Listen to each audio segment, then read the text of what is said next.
APMC ಕಾಯ್ದೆ ತಿದ್ದುಪಡಿ ಬಗ್ಗೆ ಕೆಲವು ತಪ್ಪಭಿಪ್ರಾಯಗಳು ಕೆಲವರಿಂದ ಕೇಳಿ ಬರ್ತಾ ಇದೆ.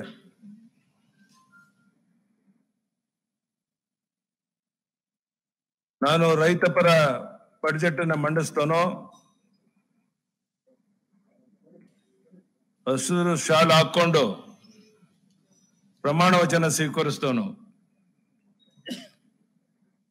ನನ್ನಿಂದ ಯಾವ ಕಾರಣಕ್ಕೂ ಯಾವುದೇ ಸಂದರ್ಭದಲ್ಲಿ ರೈತರಿಗೆ ಅನ್ಯಾಯ ಮಾಡಕ್ಕೆ ಸಾಧ್ಯ ಇಲ್ಲ.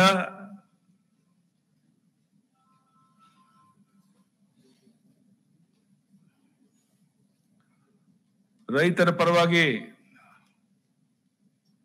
ಪ್ರಧಾನಿ ನರೇಂದ್ರ ಮೋದಿ ಅವರು ಅವರ ಉತ್ಪನ್ನಗಳ ಬೆಲೆ ದುಪ್ಪಟ್ಟು ಆಗಬೇಕು ಅಂತೇಳಿ ಅನೇಕ ಕಾರ್ಯಕ್ರಮವನ್ನ ರೂಪಿಸ್ತಾ ಇರುವಂತದ್ದು. ದೇಶದ ಇತಿಹಾಸದಲ್ಲಿ ಮೊದಲ ಬಾರಿಗೆ 20 ಲಕ್ಷ ಕೋಟಿ ರೂಪಾಯಿನ ಒಂದು ಪ್ಯಾಕೇಜ್ ಅನ್ನು ಘೋಷಣೆ ಮಾಡಿ ಎಲ್ಲ ಕೃಷಿ ಕ್ಷೇತ್ರಕ್ಕೂ ಆದ್ಯತೆಯನ್ನು ಕೊಡ್ತಾ ಇರೋದನ್ನ ತಾವೆಲ್ಲ ಗಮನಿಸಿದ್ದೀರ. ನಾನು ನೆನಪು ಮಾಡ್ಕೊತಾ ಇದ್ದೇನೆ, ಸುಮಾರು 45 ವರ್ಷದ ಹಿಂದೆ ಶಿಕಾರಿಪುರದಲ್ಲಿ ಎಪಿಎಂಸಿ ಮುಂದೆ ಸತ್ಯಾಗ್ರಹ ಮಾಡಿ ರೈತ ಬೆಳೆದಂತ ಬೆಳೆ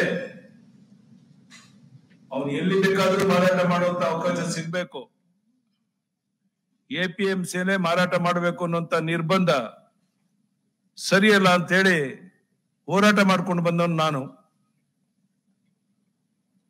ಪ್ರಧಾನಿ ನರೇಂದ್ರ ಮೋದಿ ಅವರ ಆಶೀರ್ವಾದದಿಂದ ಇವತ್ತು ನಾನು ಮುಖ್ಯಮಂತ್ರಿ ಆಗಿರುವಂತಹ ಈ ಸಂದರ್ಭದಲ್ಲಿ ಎಪಿಎಂಸಿಗೆ ರೈತನ ಅನುಕೂಲಕ್ಕಾಗಿ ಕೆಲವು ತಿದ್ದುಪಡಿಯನ್ನು ತಂದಿದ್ದೇವೆ.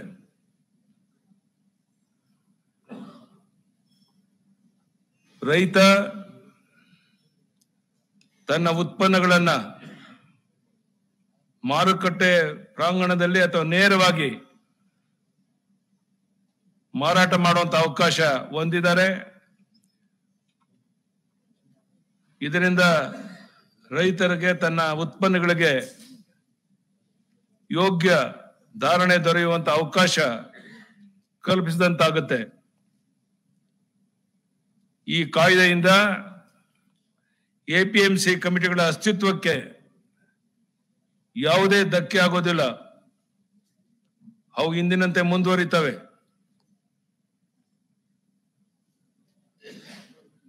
ಎಪಿಎಂಸಿ ಕಮಿಟಿಗಳ ಪಾತ್ರವನ್ನ ಮಾರುಕಟ್ಟೆ ಪ್ರಾಂಗಣ, ಮಾರುಕಟ್ಟೆ ಉಪ ಪ್ರಾಂಗಣ ಅಲ್ಲಿ ನಡೆಯುವ ಅಧಿಸೂಚಿತ ಕೃಷಿ ಉತ್ಪನ್ನಗಳ ವಹಿವಾಟಿಗೆ ಮಾತ್ರ ಸೀಮಿತವಾಗಿರುತ್ತೆ. ಮಾರುಕಟ್ಟೆ ಪ್ರಾಂಗಣದ ಹೊರಗೆ ಅಧಿಸೂಚಿತ ಕೃಷಿ ಉತ್ಪನ್ನಗಳ ವಹಿವಾಟು ನಡೆಸೋದಕ್ಕೆ ಮತ್ತು ಮೇಲ್ವಿಚಾರಣೆಯನ್ನು ಕೃಷಿ ಮಾರಾಟ ನಿರ್ದೇಶಕರು ಮಾಡ್ತಾರೆ. ಕೃಷಿ ಉತ್ಪನ್ನಗಳನ್ನ ಎಪಿಎಂಸಿಯಿಂದ ಹೊರಗಡೆ ಮಾರಾಟ ಮಾಡೋದಕ್ಕೆ ಅವಕಾಶ ಕಲ್ಪಿಸಿರುವಂತದ್ದು ಹೊಸದೇನಲ್ಲ. ಈಗಾಗಲೇ ಯೂನಿಫೈಡ್ ಮಾರ್ಕೆಟ್ ಯೋಜನೆಯಡಿ ರೈತನಿಂದ ನೇರವಾಗಿ ಖರೀದಿಸೋದಕ್ಕೆ ಅವಕಾಶ ಕಲ್ಪಿಸಲಾಗಿದೆ. ಈ ತಿದ್ದುಪಡಿ ಕಾಯ್ದೆಯಿಂದ ಎಪಿಎಂಸಿ ಕಮಿಟಿಗಳನ್ನು ಮಾರುಕಟ್ಟೆ ಪ್ರಾಂಗಣಕ್ಕೆ ಸೀಮಿತಗೊಳಿಸಿ ರೈತರು ಉತ್ತಮ ಧಾರಣೆ ಪಡೆಯೋದಕ್ಕೆ ಅವಕಾಶ ಒದಗಿಸಿಕೊಡುವಂತ, ರೈತರ ಬೆಳೆಗಳಿಗೆ ಸ್ಪರ್ಧಾತ್ಮಕ ಬೆಳೆಗೆ ಮಾರುಕಟ್ಟೆ ಒದಗಿಸುವಂತದ್ದು ಉದ್ದೇಶ. 2007ರಲ್ಲೇ ಖಾಸಗಿ ಮಾರುಕಟ್ಟೆ ಈಗಾಗಲೇ ಪ್ರಾರಂಭ ಆಗಿತ್ತು. ರಿಲಯನ್ಸ್, ಮೋರ್ ಅಂತ ಕಂಪನಿಗಳು ಭಾಗವಹಿಸ್ತಾ ಇದ್ರು. 2008ರಿಂದನೇ ಖಾಸಗಿ ಮಾರುಕಟ್ಟೆಗಳ ಅಸ್ತಿತ್ವ ಬಂದಿದೆ. ಉದಾಹರಣೆಗೆ metro cash and carry private limited 2007ರಲ್ಲಿ ಇ ಟ್ರೇಡಿಂಗ್ ಪ್ರಾರಂಭ ಆಗಿದೆ. 2013ರಲ್ಲಿ ಆನ್ಲೈನ್ ಟ್ರೇಡಿಂಗ್ ನಡೀತಾ ಇದೆ. ಸೊ ಅದರಿಂದ ನಾನು ನೆನ್ನೆ ದಿನ ಎಲ್ಲ ಪ್ರತಿಪಕ್ಷದ ನಾಯಕರನ್ನ ದೂರವಾಣಿ ಮೂಲಕ ಮಾತನಾಡಿ ರೈತ ಮುಖಂಡರ ಜೊತೆ ಮಾತನಾಡಿ ತಪ್ಪು ಗ್ರಹಿಕೆ ಮಾಡ್ಕೊಳ್ಳೋದು ಬೇಡ. ಈ ತಿದ್ದುಪಡಿಯ ಉದ್ದೇಶ ರೈತ ತನಗೆ ಎಲ್ಲಿ ಒಳ್ಳೆ ಬೆಲೆ ಸಿಗುತ್ತೆ ಅಲ್ಲಿ ಮಾರಾಟ ಮಾಡುವಂತ ಸಂಪೂರ್ಣ ಸ್ವಾತಂತ್ರ್ಯ ಇರಬೇಕು ಅನ್ನುವಂತ ಒಂದೇ ಒಂದು ಕಾರಣಕ್ಕಾಗಿ ಪ್ರಧಾನಿ ನರೇಂದ್ರ ಮೋದಿ ಅವರು ಇಷ್ಟು ವರ್ಷಗಳ ನಂತರ ಈ ಕಾಯ್ದೆಗೆ ಒಂದು ತಿದ್ದುಪಡಿ ತರುವಂತ ಒಂದು ಪ್ರಯತ್ನ ಮಾಡಿದ್ದಾರೆ. ದೇಶದ ಅನೇಕ ರಾಜ್ಯಗಳು ಇದನ್ನೀಗಾಗಲೇ ಅಳವಡಿಸಿಕೊಂಡಿದ್ದಾವೆ. ಕರ್ನಾಟಕದಲ್ಲೂ ಸಹ ಇದನ್ನ ತಿದ್ದುಪಡಿಯನ್ನ ಮಾಡಿ ರೈತನಿಗೆ ಅನುಕೂಲ ಮಾಡಿಕೊಳ್ಳುವಂತ ಒಂದು ಐತಿಹಾಸಿಕ ತೀರ್ಮಾನವನ್ನ ಮಾಡಿದ್ದೇವೆ. ತಮಗೆ ಗೊತ್ತಿರಬಹುದು, ಹಣಕಾಸಿನ ಇತಿಮಿತಿ ಸ್ಥಿತಿಗತಿ ಸರಿ ಇಲ್ಲದೆ ಇದ್ರೂ ಸಹ ಈಗಾಗಲೇ ಮೊದಲನೇ ಪ್ಯಾಕೇಜ್ 1610 ಕೋಟಿ, ಎರಡನೇ ಪ್ಯಾಕೇಜ್ 162 ಕೋಟಿ, ಈಗ ಮೂರನೇ ಪ್ಯಾಕೇಜ್ ಅದು ಅಂದ್ರೆ ತಾವು ನೋಡ್ತಾ ಇದ್ರೆ ಕಳೆದ 4-6 ದಿವಸದಿಂದ ಮೆಕ್ಕೆಜೋಳ ಬೆಳೆದಂತ ರೈತ ಅವನಿಗೆ MSP ಬೆಂಬಲ ಬೆಲೆ 1760 ರೂಪಾಯಿ ಇದ್ರೂ ಸಹ ನನಗೆ ಬೆಲೆ ಸಿಗ್ತಾ ಇಲ್ಲ, ಅದಕ್ಕಾಗಿ ಬೆಂಬಲ ಬೆಲೆಯಲ್ಲಿ ಕೊಳ್ಳಬೇಕು ಅನ್ನುವಂತ ಒಂದು ಕೂಗು ಕೇಳಿ ಬರ್ತಾ ಇರುವಂತ ಈ ಸಂದರ್ಭದಲ್ಲಿ ಇವತ್ತು ಬೆಳಗ್ಗೆಯಿಂದ ಸುಮಾರು 1.5 ಗಂಟೆ ಕಾಲ ನಮ್ಮ ಸಚಿವರು ನಮ್ಮ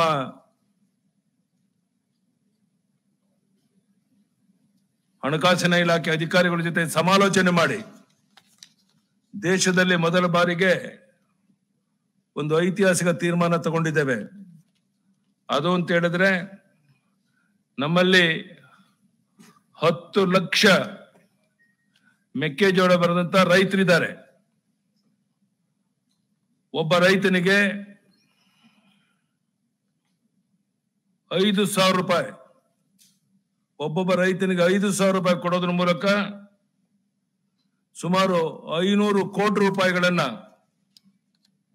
ಈ ಮೆಕ್ಕೆಜೋಳ ಬೆಳೆದಂತ ರೈತನಿಗೆ ಕೊಡುವಂತ ಒಂದು ಐತಿಹಾಸಿಕ ತೀರ್ಮಾನವನ್ನು ತಗೊಂಡಿದ್ದೇವೆ.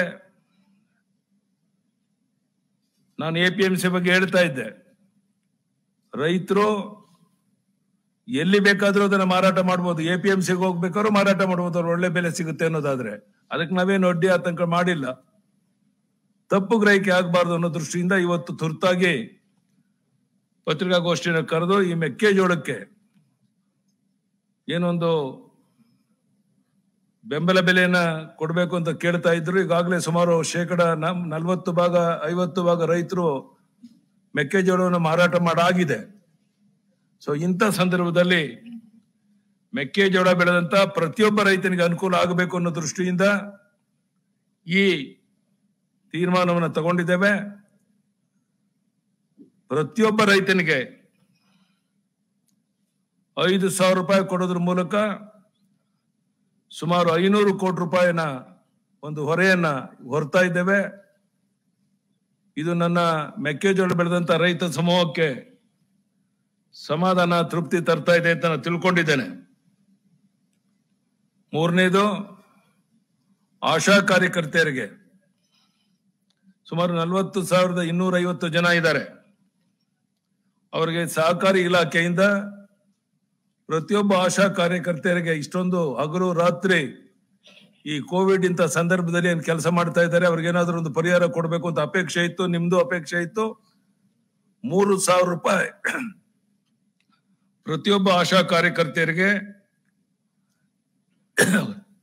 ಸಹಕಾರಿ ಇಲಾಖೆಯಿಂದ ಪ್ರೋತ್ಸಾಹಧನ ಕೊಡೋದಕ್ಕೆ ಪ್ರಾರಂಭ ಮಾಡಿದ್ದೇವೆ. ಸುಮಾರು 12.5 ಕೋಟಿ ಇದಾಗತ್ತೆ.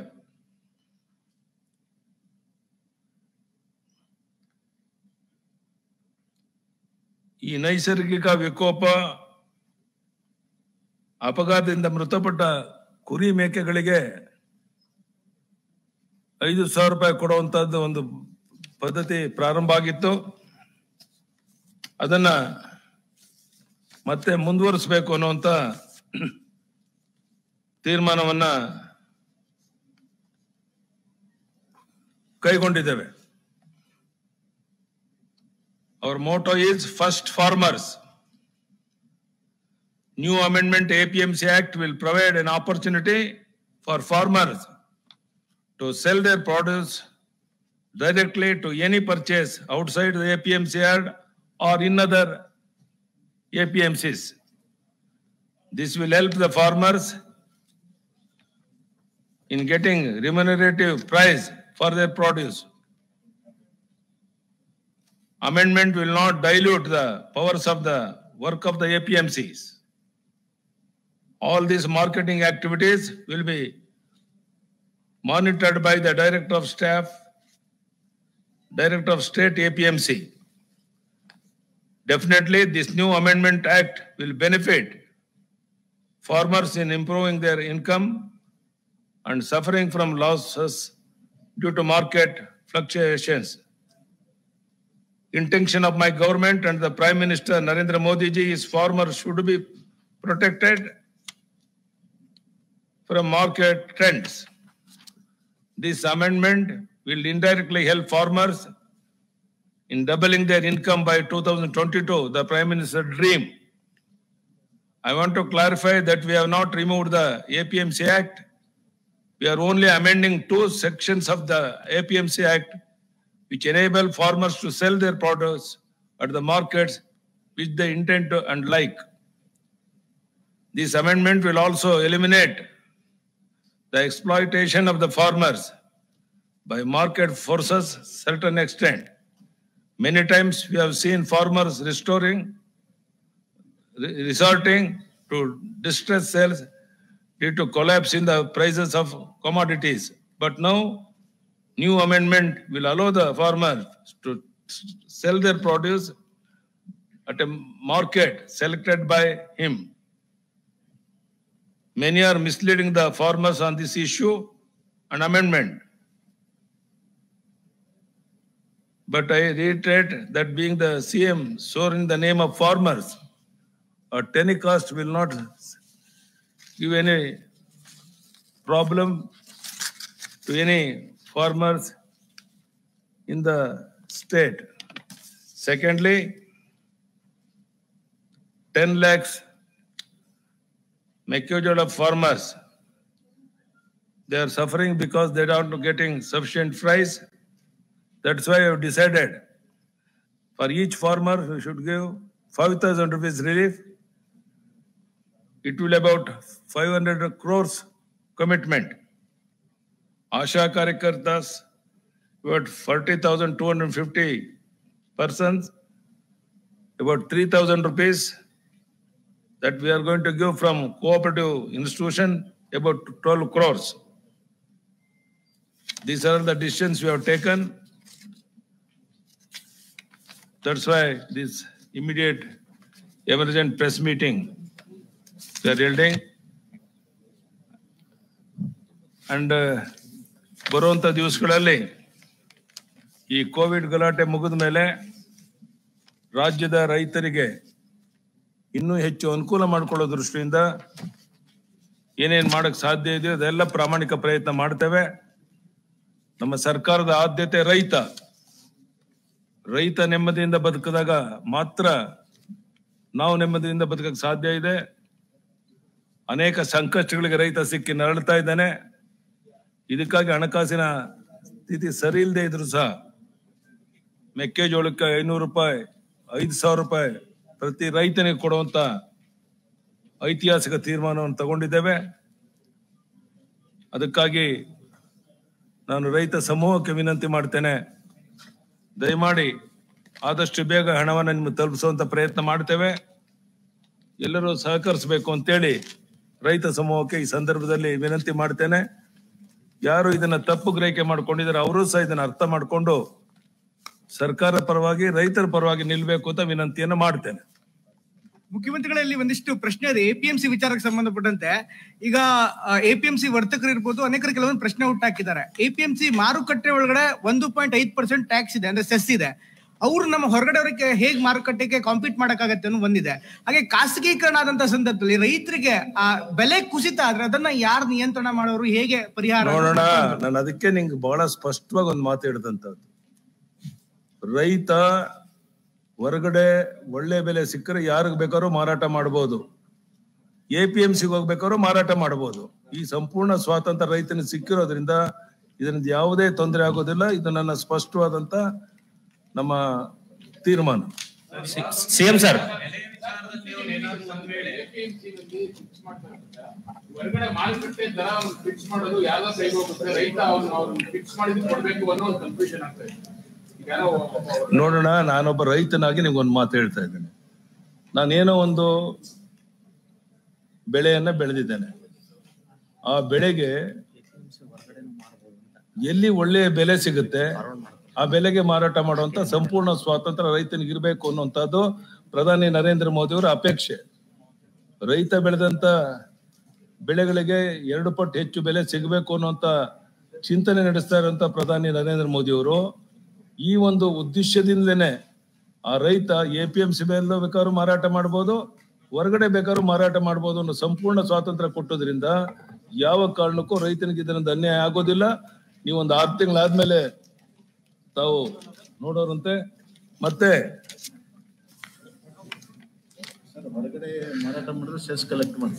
ಮಾರುಕಟ್ಟೆ ಪ್ರಾಂಗಣಗಳ ಹೊರತಾದ ಮಾರುಕಟ್ಟೆ ಪ್ರದೇಶದಲ್ಲಿ ವ್ಯಾಪಾರ ವಹಿವಾಟು ನಡೆಸುವ ವರ್ತಕರ ವ್ಯಾಪಾರ ವಹಿವಾಟಿನ ಕುರಿತಂತೆ ಕಲಂ 66, 67, 70 ಪರಿಶೀಲನೆ ಕೈಗೊಳ್ಳುವ ಅಧಿಕಾರ ನಿರ್ದೇಶಕರು ಮತ್ತು ಅವರಿಂದ ಪ್ರಾಧಿಕೃತರಾದಂತಹ ಅಧಿಕಾರಿಗಳಿಗೆ ತಿದ್ದುಪಡಿ ನಂತರದಲ್ಲಿಯೂ ಲಭ್ಯವಿರುತ್ತೆ. ಮಾರುಕಟ್ಟೆ ಪ್ರಾಂಗಣದ ಹೊರಗೆ ವ್ಯಾಪಾರ ವಹಿವಾಟು ನಡೆದರೂ ನಿಯಂತ್ರಣ ವ್ಯಾಪ್ತಿಗೆ ಒಳಪಟ್ಟಿರುತ್ತೆ. ಸೊ ಅದರಿಂದ ಯಾವುದೇ ಕಾರಣಕ್ಕೆ ಪ್ರಸ್ತುತ ಮಾರುಕಟ್ಟೆ ಪ್ರಾಂಗಣದಲ್ಲಿ ವ್ಯಾಪಾರ ವಹಿವಾಟಿಗೆ ಕಲ್ಪಿಸುವ ನಿಯಂತ್ರಣಾತ್ಮಕ ವ್ಯವಸ್ಥೆ ತಿದ್ದುಪಡಿ ನಂತರವೂ ಇದು ಮುಂದುವರಿಯುತ್ತೆ. ಸರ್, 3 ದಿವಸದಿಂದ ಮೆಕ್ಕೆಜೋಳ ಖರೀದಿ ಸ್ಟಾಪ್ ಆಗಿದೆ. ಅದನ್ನ ಕಂಟಿನ್ಯೂ ಖರೀದಿ ಮಾಡ್ತೀರಾ ಅಥವಾ ಹೇಗೆ ಸರ್? ಅಣ್ಣ, ನಾನು ಯಾಕೆ ನೀವು ಅರ್ಥ ಮಾಡ್ಕೊಳಲ್ಲ? ಒಂದ್ ನಿಮಿಷ ಪ್ಲೀಸ್. ನಿಮಗ್ ಗೊತ್ತಿರೋ ಹಾಗೆ ಮೆಕ್ಕೆಜೋಳ ಸುಮಾರು 35-40 ಭಾಗ ಎಲ್ಲ ಮಾರಾಟ ಮಾಡಿಬಿಟ್ಟಿದ್ದಾರೆ. ಕಡಿಮೆ ಬೆಲೆಗೂ ಸ್ವಲ್ಪ ಹೆಚ್ಚು ಕಮ್ಮಿ ಮಾರಾಟ ಮಾಡಿದ್ದಾರೆ. ಅದಕ್ಕೆ ನಾವೇನ್ ತೀರ್ಮಾನ ತಗೊಂಡು ಇದು ತಾನೇ ಮಂತ್ರಿಮಂಡಲದ ಸಭೆಯಲ್ಲಿ ಕುಂತು ಅಧಿಕಾರಿಗಳು ಚರ್ಚೆ ಮಾಡಿ ಸುಮಾರು 10 ಲಕ್ಷ ಮೆಕ್ಕೆಜೋಳ ಬೆಳೆದಂತ ರೈತನಿದ್ದಾನೆ. ಪ್ರತಿಯೊಬ್ಬ ರೈತನಿಗೆ ಅವ್ನು ಮಾರಾಟ ಮಾಡಿ ಆಗಿದ್ರು ಸಹ 5,000 ರೂಪಾಯಿ ಪ್ರತಿಯೊಬ್ಬ ರೈತನ ಕೊಡೋದ್ರ ಮೂಲಕ 5,500 ಕೋಟಿ ರೂಪಾಯಿ ಈ ಸವಲತ್ತನ್ನು ಕೊಡ್ತಾ ಇದ್ದೇವೆ. ಬಹುಶಃ ಮೆಕ್ಕೆಜೋಳ ಬೆಳೆದ ರೈತನಿಗೆ ಇದರಿಂದ ನೆಮ್ಮದಿ ಆಗುತ್ತೆ, ತೃಪ್ತಿ ಆಗುತ್ತೆ, ಸಮಾಧಾನ ಆಗುತ್ತೆ. ಸಿಎಂ ಸರ್, ಆಶಾ ಕಾರ್ಯಕರ್ತರಿಗೆ ಕೊಡ್ತಿದಾರಲ್ಲ ಸರ್ ಈಗ? ನಾನು ರೈತ, ನನ್ಗೆ ಸ್ವಾತಂತ್ರ್ಯ ಕೇಳೋಣ. ಇಲ್ಲಿ ನನ್ನ ಬೆಳೆ ನನ್ನ ಹಕ್ಕು, ನನ್ಗೆ ಎಲ್ಲಿ ಬೇಕೋ ನನ್ನ ಮಾರಾಟ ಮಾಡ್ತೇನೆ. ಆ ಸ್ವಾತಂತ್ರ್ಯ ನನ್ಗಿರ್ಬೇಕು. ನನ್ನ ಬೆಳೆ ನನ್ನ ಹಕ್ಕು. ಇದನ್ನ ಕ್ವಶನ್ ಮಾಡಕ್ ಯಾರಿಗೂ ಅಧಿಕಾರ ಇಲ್ಲ. ಇದು ಜಾರಿಗೆ ಬರಬೇಕು ಅನ್ನುವಂಥದ್ದೇ ಪ್ರಧಾನಿ ಅವರ ಅಪೇಕ್ಷೆ. ಆ ತೀರ್ಮಾನವನ್ನ ಇವತ್ತು ನಾವು ತಗೊಂಡಿದ್ದೇವೆ. ಇದೊಂದು ಐತಿಹಾಸಿಕ ತೀರ್ಮಾನ. ನಾನ್ ನಿಮ್ಗೆ ಹೇಳ್ತೇನೆ, 100ಕ್ಕೆ 99 ಜನ ರೈತರು ಇದನ್ನ ಸ್ವಾಗತ ಮಾಡ್ತಾರೆ. ಇದನ್ನ ತಿಳ್ಸಕ್ ನಾನು ಇಚ್ಛೆ ಪಡ್ತೇನೆ. ಸಿಎಂ ಸರ್, ಈಗ ಆಶಾ ಕಾರ್ಯಕರ್ತರಿಗೆ 3,000 ಕೊಡ್ತಿದಾರಲ್ಲ ಸರ್ ಈಗ ಪ್ರೋತ್ಸಾಹಧನ, ಅದು ಈ ಮಂತ್ ಮಾತ್ರನಾ ಅಥವಾ ಮುಂದಿನ ದಿನಗಳಲ್ಲಿ ಮುಂದಿನ ಮಂತ್ ಏನಾದ್ರು? ಇದು ಕೇಳಿ ಹೇಳ್ತೀನಿ. ಇವತ್ತಿಗೆ ಈಗ ಆಶಾ ಕಾರ್ಯಕರ್ತರು ಕೋವಿಡ್ ಸಂದರ್ಭದಲ್ಲಿ ಹಗಲು ರಾತ್ರಿ ಶ್ರಮ ಪಟ್ಟು ಏನ್ ಕೆಲಸ ಮಾಡ್ತಾ ಇದ್ದಾರೆ, ಇದನ್ನ ನೋಡ್ಕೊಂಡು ಕೋಆಪರೇಟಿವ್ ಇದರಿಂದ ಇನ್ಸ್ಟಿಟ್ಯೂಷನ್ ನಿಂದ ಅವರಿಗೆ ಪರಿಹಾರ ಕೊಡುವಂತ 3,000 ರೂಪಾಯಿ ಒನ್ ಟೈಮ್ ಪ್ರೋತ್ಸಾಹವನ್ನು ಕೊಡುವಂತ ತೀರ್ಮಾನ ತಗೊಂಡಿದೆ. ಸಿಎಂ ಸರ್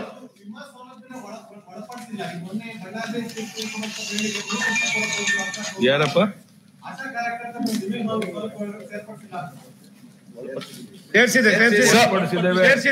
ಒಳಪಡಿಸಿದ್ದೇವೆ, ವಿಮಾ ಸವಲತ್ತಿಗೆ ಒಳಪಡಿಸಿದ್ದೇವೆ.